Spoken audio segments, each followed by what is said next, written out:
Hey kiddies, it's Triple Feature Tuesday, and this week we're going to look at some live-action Bruce Willis cartoons. Who doesn't like cartoons? You like cartoons, don't you? They're fun, they're ridiculous. Escapism at the best, most juvenile. We just go into it and it's silly, Mickey Mouse, Bugs Bunny, all sorts of Ninja Turtles, all just craziness. And so, every so often, we get these live action films where the writers, directors, and actors just embrace the fact that there is very little difference between a live action movie and a cartoon because it's all fictional. So why don't we just have fun and go nuts with it? And you know who likes to go nuts with things? That's right, your friend and mine, Bruce Willis. He used to mix it up a lot more in terms of the types of movies he would do. Like, he would always be doing the action movies, but he'd also have the movies that aspire to dramatic goals. And mixed in between all of those would just be movies that are fun, the pure escapism things. And, other than like Red, he doesn't really do that much anymore. I mean, yeah, there's Planet Terror, but that's more of a horror movie. Same with Sin City. It's so serious despite it being a comic book.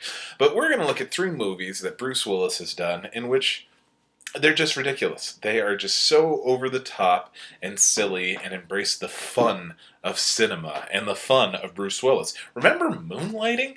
The guy is hilarious. Our menu is arranged in order of increasing ridiculousness and includes The Fifth Element, Death Becomes Her, and Hudson Hawk. You know your triple feature's off to a good start when the most serious film that you will be screening is Luc Besson's The Fifth Element, his epic space opera sci-fi tribute to old Jean Girard, aka Mobius comic books, the great French illustrator. Bruce Willis stars as former space army hero Corbin Dallas, who has to get the titular Fifth Element, Lilu, to a designated point in space to get the 4 other elements, and only to bring them all back to Earth so that they can save the universe from the ultimate evil. As silly as Bruce Willis can be in The Fifth Element, he is the perpetual straight man out after the initial introduction of Corbin Dallas and his really epic taxi chase throughout future New York. He's really just there to counterpoint how ridiculous everybody else is. Lilu with her language issues and overall naivety / utter badassness. I mean, we're not going to talk about it too much, but guys, Milla Jovovich, right? Oh my god, ever since then, she's just incredible. I own all the Resident Evil movies. I even own Ultraviolet because of Milla is worth it. But you also have Gary Oldman as Jean-Baptiste Emmanuel Zorg, going around with yet another Gary Oldman accent. And keep in mind, this is the second collaboration with Luc Besson and Gary Oldman, the first, of course, being The Professional, where he played the evil Stansfield with, a fairly normal New York accent. But this one is like full Southern, future Ronco salesman / emissary of the ultimate evil. You have Ian Holm as the perpetually well-meaning priest, Vito Cornelius. Yeah, before we're introduced to the greatest radio personality of all time, Ruby Rhod, played by Chris Tucker in the role that Chris Tucker was born to play. But Luc Besson has so much fun with this whole movie. I mean, just the color palette screams cartoon. The action gets increasingly silly whenever they can. Look at Lilu's fight with the Mangalores. Not only is it intercut with the Diva Plava Laguna solo performance, she's just having fun with the whole thing. And fun is had throughout the entire film. This song will have about 4 different mini narratives happening at the same time, but the dialogue fits each separate sequence, so everything is just going together smoothly. The whole sequence where Corbin and Lilu are getting onto the ship to go to Floston Paradise is intercut with Vito trying to get onto the same ship, Ruby Rhod successfully hooking up with the stewardess, and Zorg blowing up his henchmen for having failed him the last time. Oh God, I mean, you just have to see it to believe it. Because, like, if there's one thing the Fifth Element doesn't do as I get older, is it never gets old. It just keeps being one of the greatest things I've ever seen. I mean, I don't watch it as often because I can just run it in my head the entire time. If you give me any line of dialogue from that movie, I will give you the response because it's the Fifth Element. It's so much fun. Now, a different kind of fun, but equally important to yours truly, is Death Becomes Her, Robert Zemeckis' blackest of black comedies, in which Bruce Willis plays a schlubby but well-meaning plastic surgeon who is perpetually caught between the egos of Meryl Streep and Goldie Hawn. Now, this one was originally going to be a Tales from the Crypt episode and or a Tales from the Crypt tie-in movie, but Zemeckis just sort of went ahead, stole it, and turned it into just a full-on movie. It's pretty silly throughout the whole thing in terms of Bruce Willis's undercutting his action star status by playing a, ironically a balding instead of bald doctor who's well past his prime, alcoholic, afraid of his wife, incredible plastic surgeon, but is now reduced to just working on dead bodies to make them look good right before the funeral. Whereas Meryl Streep is an actress who was never particularly good, got skated by on her looks, but now she's gotten older and her looks don't work as well anymore, so her career's on the downturn. And then there's poor Goldie Hawn, the jilted lover of Bruce Willis, who has lived for nothing but revenge and icing.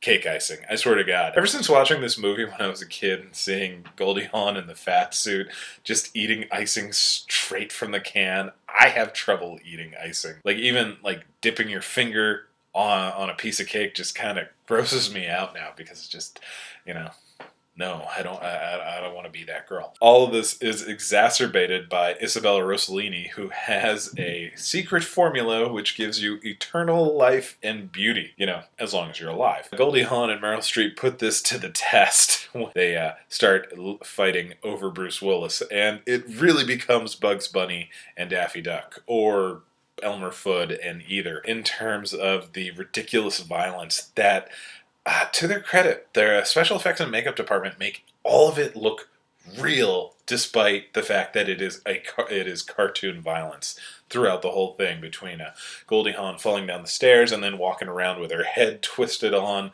the wrong way, blowing a hole through Goldie Hawn, and Meryl Streep's head getting stretched out. It's so over the top. It's so ridiculous, and because it's that Tales from the Crypt, just evil, mean sense of humor, I just love it so much, because horror movies and jokes, these are the things that make me happy all day long.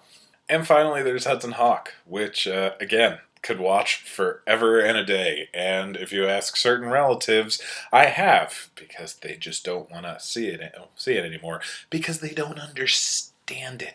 It is genius. Hudson Hawk, in case for some reason you don't remember, is the movie in which genius cat burglars Bruce Willis and Danny Aiello are employed by rich, megalomaniacal evildoers, Darwin and Minerva Mayflower, played by the just brilliantly Joker-esque Richard E. Grant, and Sandra Bernhard, to steal 3 artifacts from Leonardo da Vinci, because inside these artifacts he has hidden 3 pieces of a machine that will turn lead into gold, that Darwin and Minerva Mayflower will use to flood the market with gold and bring about the end of the world. In addition, they're also sort of working with the CIA, who are codenamed after candy bars, and Danny Aiello and Bruce Willis synchronize all of their heists with not watches, but singing the entire movie.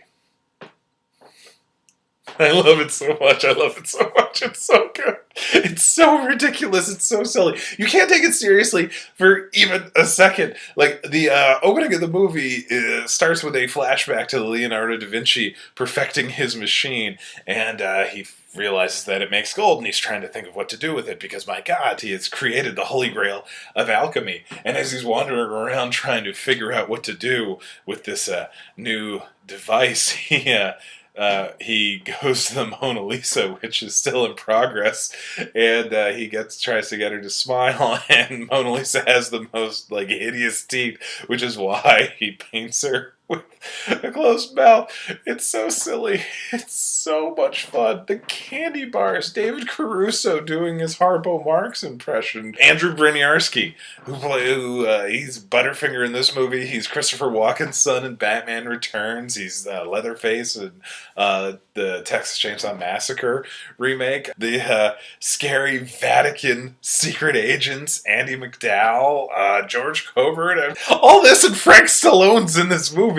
And all of the action is silly and ridiculous. It's like Bruce Willis flying through the air, people exploding, Bruce Willis on a stretcher somehow navigating the Brooklyn Bridge with nothing.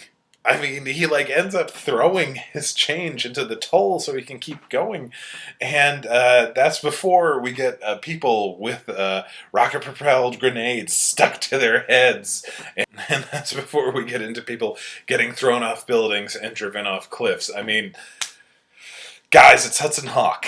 And also, it's Bruce Willis. I shouldn't have to talk this long convincing you about anything. And actually, I'm not going to lie, I haven't been trying to convince you of anything. I'm never trying to convince anybody of anything with these movies. I really just like talking about them all day long. Because it's the Fifth Element, it's Death Becomes Her, it's Hudson Hawk. Why wouldn't you want to be watching them right now? Which, yeah, we're done here. I'll see you guys soon. Have a good one.